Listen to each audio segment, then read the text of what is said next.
What is up, boys and girls, and welcome back. It's AppleByte, like always, with a post-commentary episode of Dark Souls 2. So, off camera with the character I beat the crown of the Ivory King with, the only crown I was missing was King Vendrick's crown, and I did that off camera, obviously. I had to kill Vendrick. I hadn't killed him in his hollowed state, and after I killed him, I went to the Shrine of Amana to get his armor and, his soul. And right now, I'm going back to Vendrick, now having all the crowns in our possession.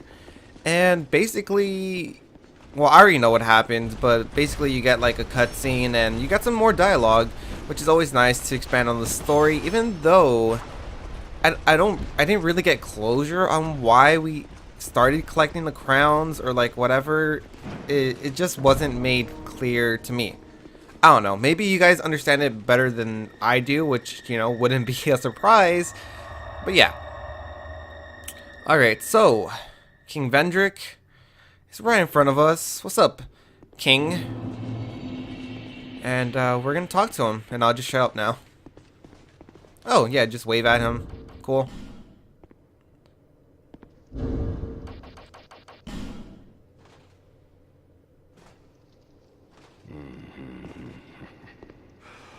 Seeker of fire, conqueror of dark. I too sought fire once. With fire, they say, a true king can harness the curse. A lie, but I knew no better.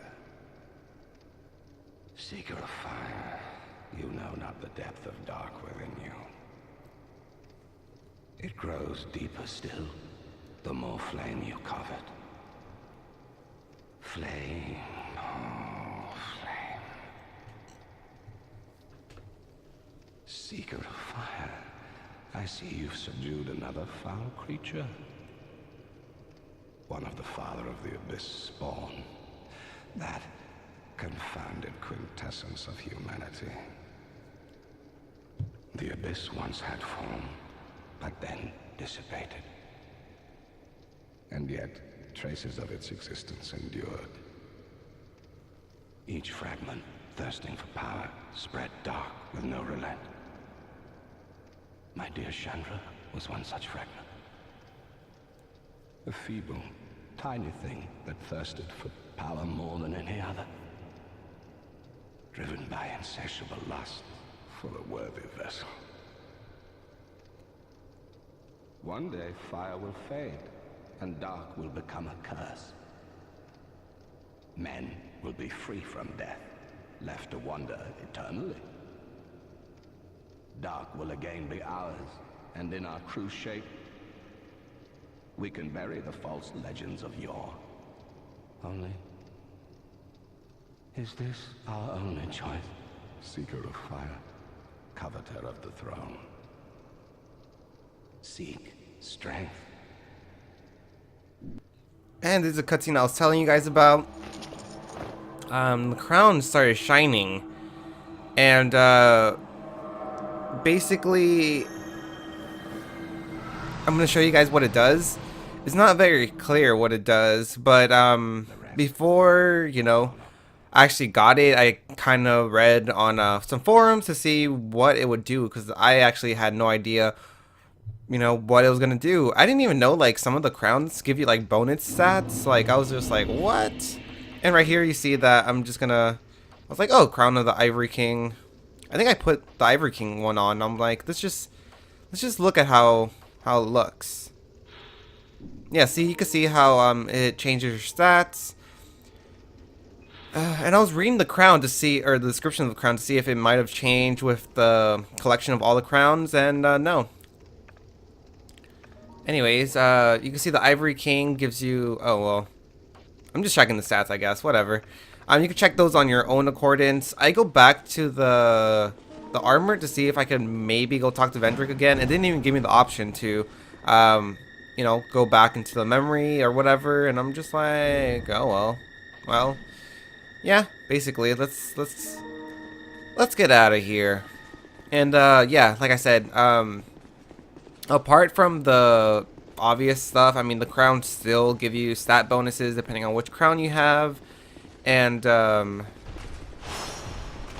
yeah, but there's one significant difference that happens when you wear a crown, and I'm gonna show it off like a bunch of times, I believe. Oh, let's look at my guy. I'm being chased by like all these like soldiers behind me, and I'm like, oh, the bell rang, ghosts are gonna appear, let's get out of here. And yeah, so the main difference, as you're gonna see like in a few seconds. Oh man, this guy's coming at me. I get ready, battle pose ready, and then he backs off, and I'm like, yeah.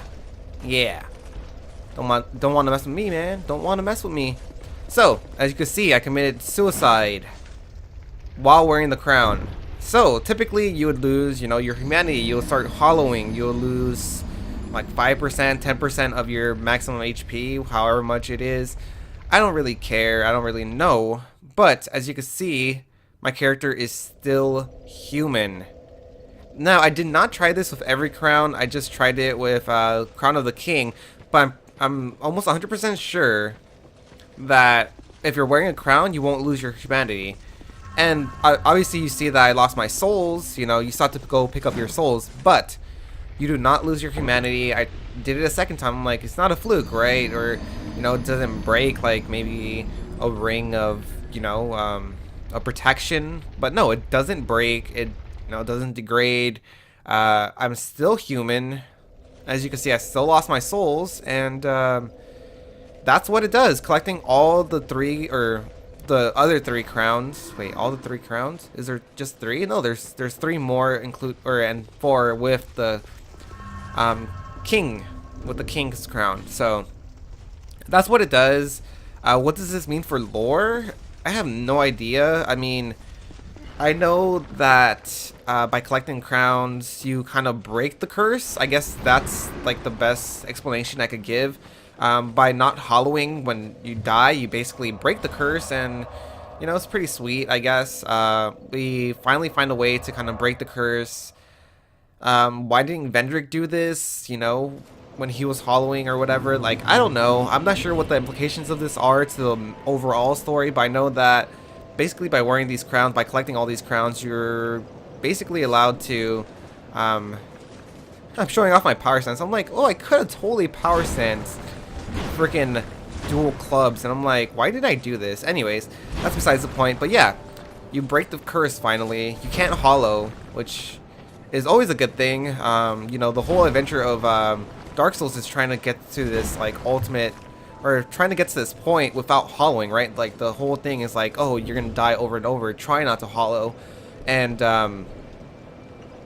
yeah, and right here I'm just like taking off all my stuff, and I'm like, the Flint's Ring doesn't appear to give you much like of a boost. I was like, what if I take off all my armor and just like went, you know, just dual club, and it didn't seem to like raise. It rose my like attack by like 1 stat point, as you can see.